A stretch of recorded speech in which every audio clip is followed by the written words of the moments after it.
Good morning प्यारे बच्चों। आज अब हिंदी कक्षा 6 की पाठ्य पुस्तक वसंत, उसका पाठ नंबर 9, 9 टिकट एल्बम, उसका हिस्सा नंबर 2।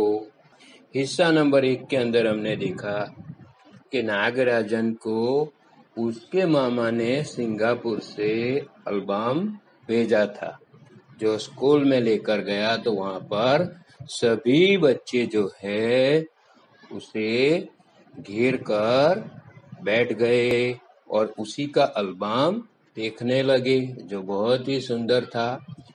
दूसरी तरफ राजप्पा के पास भी एल्बम था, लेकिन अब राजप्पा को कोई पूछने वाला नहीं था। इसलिए राजप्पा कहता है कि नागराजन घमंडी हो गया है, लेकिन ऐसी बात नहीं थी।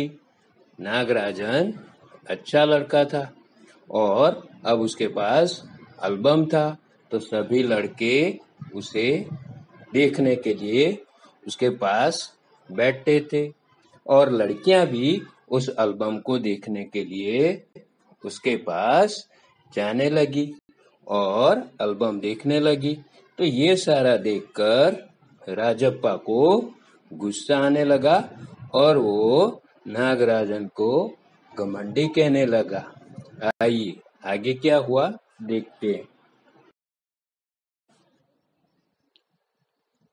आइए प्यारे बच्चों, पेज नंबर 61 पर फर्स्ट पैराग्राफ देखते हैं।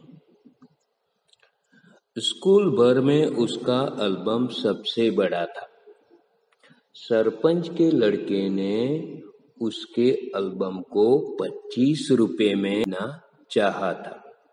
राजप्पा का जो एल्बम था वो स्कूल भर में सबसे बड़ा था और गांव के जो सरपंच थे उनके लड़के ने उसे 25 रुपए में खरीदना भी चाहा था। राजप्पा नहीं माना, घमंडी कहीं का। राजप्पा बड़बड़ाया था।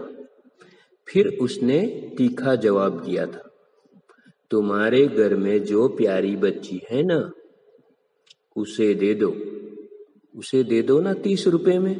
सारे लड़के ठहाका मारकर हंस पड़े थे। ठहाका मारना, जोर से हंसना। तो जब सरपंच के लड़के ने उससे 25 रुपए में वो एल्बम मांगा तो उसने उसका जवाब इस तरह से दिया कि तुम्हारे घर में जो प्यारी बच्ची है वो मुझे 30 रुपए में दे दो, 5 रुपए ज्यादा बोले। इस तरह से उसे जवाब देते हुए सुनकर सभी लड़के जोर से हंस पड़े। पर अब कोई उसके एल्बम की बात तक नहीं करता था। और तो और अब सब उसके एल्बम की तुलना नागराजन के एल्बम से करने लगे हैं। सब कहते हैं राजप्पा का एल्बम फिसड्डी है। फिसड्डी का मतलब निकम्मा। तो इस तरह से पहले राजप्पा को सब इज्जत देते थे और उसे एल्बम उसका देखने के लिए उससे सब मिलना चाहते थे। लेकिन अब जब नागराजन के पास एल्बम आ चुका है तो सारे बच्चे अब नागराजन के पास जा रहे हैं और राजप्पा को कोई नहीं पूछता है, कोई उसके एल्बम की बात तक नहीं करता और उसके एल्बम के सामने नागराजन के एल्बम की कंपेयर करते हैं। वो लोग तुलना करते हैं और कहते हैं कि नागराजन का एल्बम बहुत बढ़िया है और राजप्पा का एल्बम निकम्मा है। फिसड्डी यानी निकम्मा है। इस तरह से बातें कर रहे हैं। पर राजप्पा ने नागराजन के एल्बम को देखने की इच्छा कभी नहीं प्रकट। लेकिन सब बच्चे देखते थे नागराजन का एल्बम, लेकिन राजप्पा ने कभी उसका एल्बम नहीं देखा और अपनी इच्छा भी कभी प्रकट नहीं की। क्यों? कि उसे एक प्रकार की जलन हो रही थी, इसलिए वो देखना नहीं चाहता था। आइए आगे देखते हैं।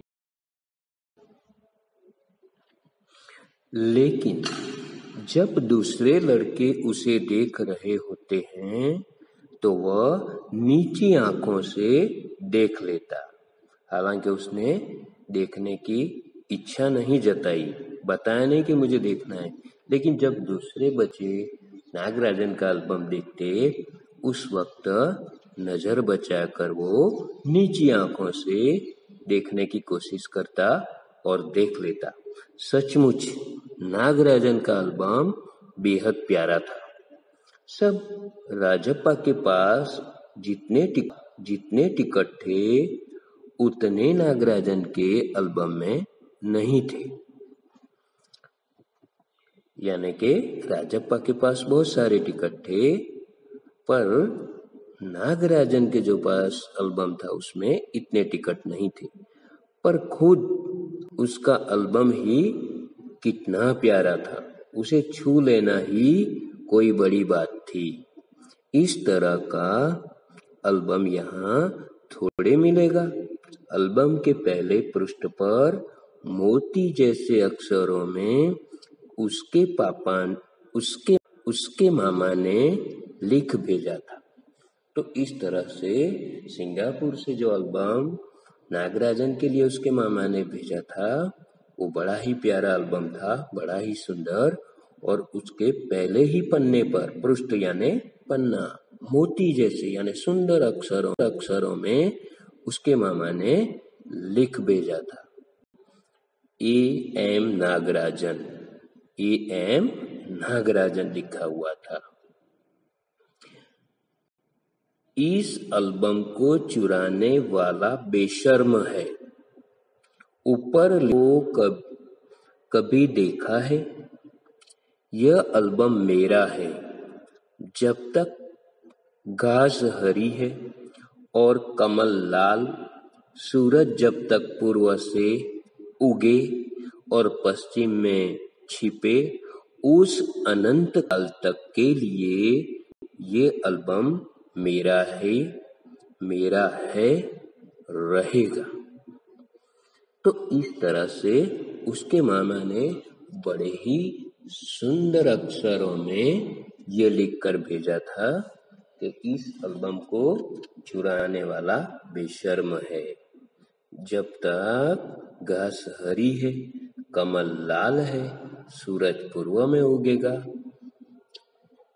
और पश्चिम में छिपेगा, उस अनंत काल, अनंत यानी जिसका कोई अंत नहीं, वहां तक ये एल्बम मेरा है, मेरा ही रहेगा। यानी कि ये एल्बम नागराजन का है और नागराजन के लिए ही रहेगा, ऐसा लिखकर भेजा था। आइए आगे देखते हैं।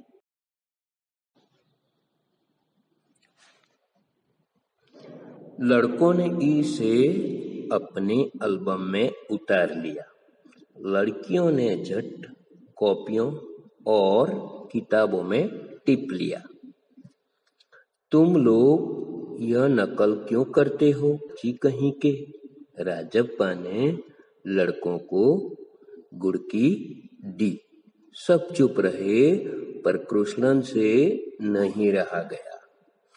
अब इस तरह के सुंदर अक्षरों में जो लिखा हुआ था तो वो लड़के और लड़कियों को बहुत अच्छा लगा। तो उन्होंने अपनी अपनी कॉपियां में और किताबों में इसे लिख लिया, कॉपी कर लिया। तो लड़के और लड़कियों को इस तरह से नागराजन के एल्बम के पहले पन्ने के जो सुंदर लिखावट थी उसे कॉपी करते हुए देखकर राजप्पा को गुस्सा आ गया और वो सबको डांटने लगा। घुड़की देना, डांटना, और सबको कहने लगा, नकलची कहीं के, नकल क्यों करते हो, ऐसा वो कहना चाहता था। तो उसे इस तरह से बोलते हुए देखकर सब चुप रहे। लेकिन एक लड़का जो था कृष्ण नाम का, उससे रहा नहीं गया और वह उसका जवाब देने लगा, जा जा, जलता है, ईर्ष्यालु कहीं का। ऐसा उसने जवाब दिया। कृष्णन ने राजप्पा को कहा कि जा जा, जलता है कहीं का, ईर्ष्या करना, जलन होना। तो इस तरह से उसने जवाब दिया। मैं काहे को जलूं, जले तेरा खानदान, मेरा एल्बम उसके एल्बम से कहीं बड़ा है। राजप्पा ने शान बधारी। फिर राजप्पा बोला कि मैं क्यों जलूं, जले तेरा खानदान, यानी कि मुझे क्यों ईर्ष्या हो, तेरे पूरे खानदान को इसकी ईर्ष्या हो। मेरा एल्बम उसके एल्बम से बड़ा है। राजप्पा ने खुद ही अपने एल्बम की प्रशंसा की, उसे बढ़ाया। तो इस तरह से यहाँ पे राजप्पा और नागराजन के एल्बम को लेकर बच्चे और उन दोनों के बीच में एक दूसरे के आमने सामने बोलचाल शुरू हो गई।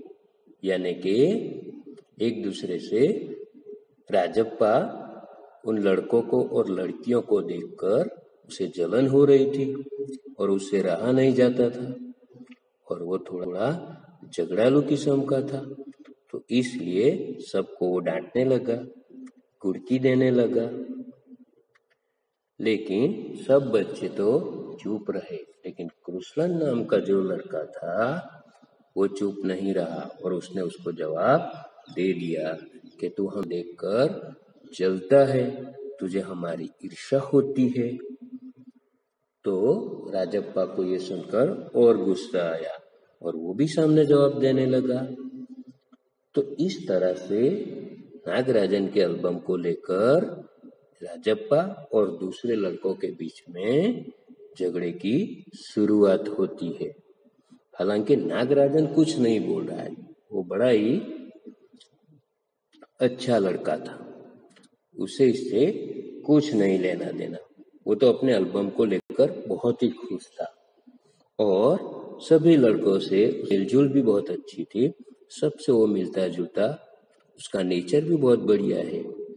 लेकिन राजप्पा जो है वो थोड़ा झगड़ालू किस्म का है और सबसे वो झगड़ा करता है, क्योंकि अब उसके एल्बम को कोई देखना नहीं चाहता, कोई उसके एल्बम के बारे में उसे पूछता नहीं था। जब नागराजन के पास एल्बम नहीं था उस वक्त सारे लड़के राजप्पा का एल्बम देखने के लिए उत्सुक रहते थे और उसे दोस्ती करना चाहते थे। लेकिन अब जब उसके पास एल्बम है, लेकिन नागराजन के पास एल्बम आ जाने से सारे लड़के नागराजन को ढूंढते रहते हैं, उसके पास जाते हैं। और आज उन्होंने ये काम किया कि जो पहले पन्ने पर उसके मामा ने लिख भेजा था कि इस एल्बम को चुराने वाला बेशर्म है, घास हरी रहेगी, कमल लाल रहेगा, सूरज उगता रहेगा, तब तक ये एल्बम मेरा है। ये जो पंक्तियां थी वो बच्चों को बहुत अच्छी लगी और उन्होंने अपनी कॉपियों में उसे कॉपी कर लिया, उतार लिया। तो ये बात देखकर राजप्पा को अच्छा नहीं लगा और वो झगड़ा करने के लिए तत्पर हो गया और झगड़े किस तरह से शुरुआत होती है। तो प्यारे बच्चों, आज हम यहाँ तक देखेंगे। ओके।